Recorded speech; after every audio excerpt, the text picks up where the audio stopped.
You are watching GameStuffy TV. Bonjour et bienvenue sur ce reportage intriguant de la crise mettant en jeu l'intérêt de la France au Niger. La France refuse de retirer son ambassadeur malgré la demande des militaires qui ont renversé le président Mohamed Bazoum. Quelles sont les raisons de cette décision? Quelles sont les conséquences pour le Niger et pour la région? C'est ce que nous allons voir dans cette vidéo. Alors, la France, par le biais du président Emmanuel Macron, a clairement exprimé son refus de plier face aux remises en question de la légitimité par Abdourahmane Tiani et son groupe. Cette décision suscite déjà des réactions. La France, qui est le principal partenaire du Niger dans la lutte contre le terrorisme au Sahel, a réagi avec fermeté à cette demande.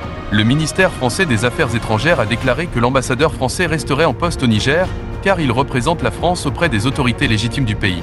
Cette position française a suscité la colère des partisans des putschistes, qui ont organisé une nouvelle manifestation pro-junte, réclamant le départ sans délai des troupes françaises du Niger. Ils ont dénoncé la présence néocoloniale de la France au Niger et son soutien au président déchu Mohamed Bazoum, qu'il accuse de fraude électorale et de corruption. Ils ont également exprimé leur solidarité avec les peuples du Mali et du Burkina Faso, qui ont chassé les forces françaises de leur territoire. Pourquoi la France se refuse-t-elle à partir du Niger, alors qu'elle a accepté de plier bagages du Mali et du Burkina Faso? La réponse est simple, le Niger est un pays stratégique pour les intérêts français au Sahel. En effet, c'est au Niger que la France exploite l'essentiel de l'uranium dont elle a besoin pour son industrie nucléaire. C'est aussi au Niger que se trouve la zone des trois frontières, appelée le triangle de la mort, mais qui regorge de ressources minières comme le fer, le pétrole, le gaz et l'or. En restant au Niger, la France espère garder le contrôle du Sahel et empêcher l'émergence d'une alternative régionale. Mais cette stratégie est risquée, car elle risque de provoquer une escalade de la violence et de l'instabilité au Niger et dans la région.